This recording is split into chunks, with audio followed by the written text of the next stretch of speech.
What's happening, guys? Your agent Tyler Wehrung here, and today we're going to dig into interest rates, more specifically on the HELOC. You know, I talk about HELOCs all the time, and you guys are big fans of using the HELOC as an investment strategy as well, but we've been hearing way too much about the Fed and interest rates and what's going to happen, all this uncertainty, fear, and doubt in the marketplace right now. So we're going to dig in, and I'm going to talk to you guys about what actually does drive interest rates, specifically on HELOCs, what we should expect to see throughout the rest of 2022, and how that might impact your investment decisions as you're going out and finding deals this year. So with that, let's dig in. All right, guys, so first of all the stuff you're hearing about the Fed or the Federal Reserve wanting to increase interest rates in 2022 is correct. They are planning to do this, and this is very normal. You know, the news always likes to scare you and make it seem like it's doomsday and things are over. There's no more a good time to buy rental property or real estate, which just flat out isn't true. This happens all the time. When the market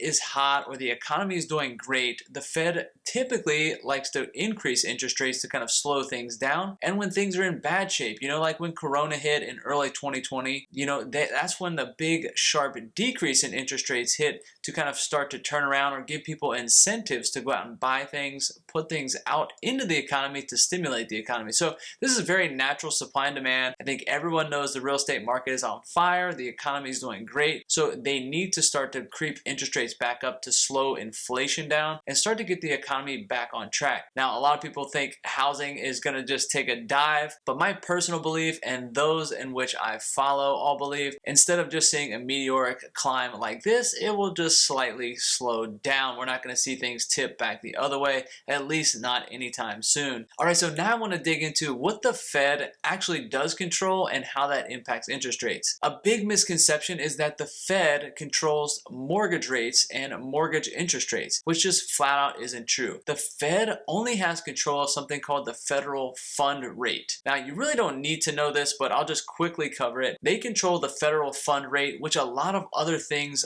kind of look at as an index or an indication on what other things might do. So the federal funds rate is just something that these other big banks use to loan money to each other and get interest to each other. Basically, just think of it as kind of this big gentleman's club or these really high dollar banks, you know, like the US banks, the Wells Fargo, the giants in the industry. That's a rate that they use and control where they're putting their money. If they have excess capital sitting on the side, they kind of go off of that rate. So that's what the Fed is planning to increase. Right now, we're at a 0.25% on the federal funds rate, and they're looking to go ahead and bump that up throughout the rest of the year. How much they're wanting to do that, there's a lot of different theories out there, all the way from 0.5% up to 2%. My personal thought is we're probably going to be in the 0.5% increase up to a full percent increase throughout 2022. Usually when they try to do more than that, people get just too scared and it's too much at once. So I think they'll slowly trickle up to potentially 0.5 to a full percent, which we'll talk about that in a minute, what the impacts of that might be. But that's the federal funds rate. So we're not going to talk too much about mortgage interest rates in this video because I want to focus on the HELOC. Mortgage gets a little more complex. I could shoot another video on that if you guys would like, but drop a comment below and let me know your thoughts. But the HELOC interest rate, and I'm going to again speak in generalities for most of HELOCs. Each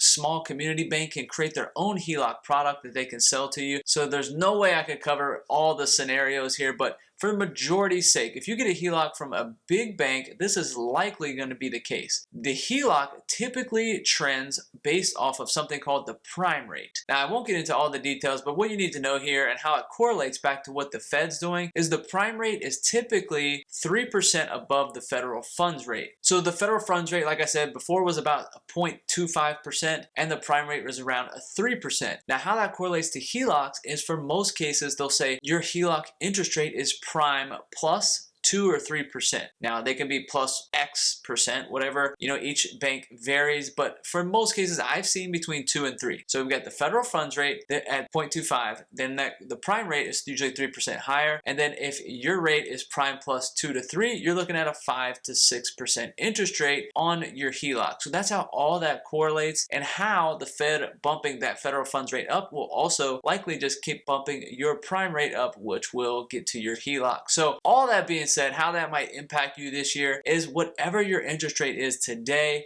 it could potentially go up between 0.5 to 1%. It could go up more. My thought is it will only increase 1% throughout 2022. So whatever you're paying today, Remember, the HELOC payments during the draw period are typically interest only. So if you're paying 5% today, you could be paying upwards of 6% in monthly interest only payments if the Fed continues to do this and it triples up to your specific bank's HELOCs interest rate. So what does all that mean? Do we have to be done investing? Are we done looking for rental properties? And is real estate no longer a good investment? As you know, that's not going to be the case. So guys, if you took out $100,000 HELOC and you were paying at 5%, your monthly interest only payment would be around $415.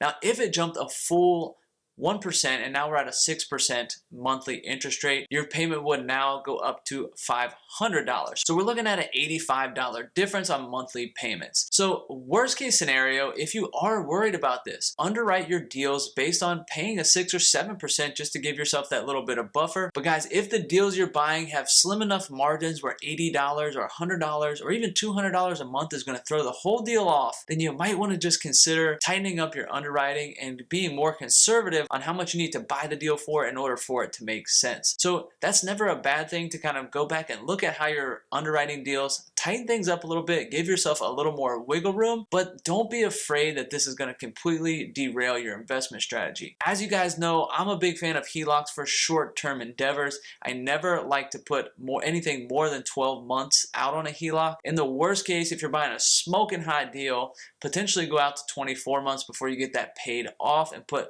long-term fixed interest rate debt on your investments. But a HELOC is a great strategy to tie that up to either increase the value on it or just hold until you get that long-term debt in place. So guys, don't freak out. Don't watch the media and think this thing is over. There's always going to be a way to make this happen. And yes, they will increase these interest rates. But again, this is for the stimulation of the economy. We can't stay in these low interest rate environments forever, but it's not the end of the world. So guys, I hope that was helpful. Just use a little bit more due diligence when you're out there looking for deals. Underwrite a little tighter, kind of tighten your game up, sharpen your pencils, because who knows, things might only get more difficult and challenging from here. So if you got anything out of this, guys, I would be eternally grateful for a like on the video, a share with somebody you know, or a subscribe if you haven't done so already. We talk about all things HELOC, real estate, and personal finance in general. I'd love to see you back here. Hit the bell if you want to be notified on the next video. But with that, guys, I'm Wehrung, and we'll catch you next time.